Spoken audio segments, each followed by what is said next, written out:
বন্ধুরা, ফ্যামিলি ফ্যাক্টরে তোমাদেরকে স্বাগত। আজ বানাচ্ছি গাজরের হালুয়া। দেখতে পাচ্ছ গাজরগুলোকে ধুয়ে ভালো করে কুড়ে নিয়েছি, কুড়ুনি করে। তারপরে কড়াইতে বাদাম ভাজছি। দেখতে পাচ্ছ বাদাম ভাজা হয়ে গেছে।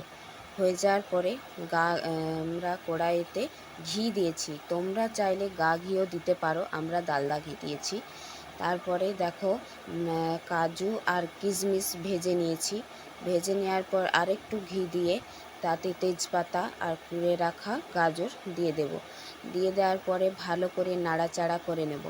করে নেওয়ার পর দুধ দিতে হবে। দুধ আমরা আমল দুধ 2 প্যাকেট নিয়ে এসে দিচ্ছি, তোমরা চাইলে গাই দুধ দিতে পারো। দেওয়ার পরে গাজরটা দুধেতেই সিদ্ধ হবে। দেখতে পাচ্ছ কেমন সিদ্ধ হচ্ছে দুধে সিদ্ধ হয়ে যাওয়ার পরে ভেজে রাখা বাদাম, কাজু ও কিশমিশ উপরে ছড়িয়ে নেবে।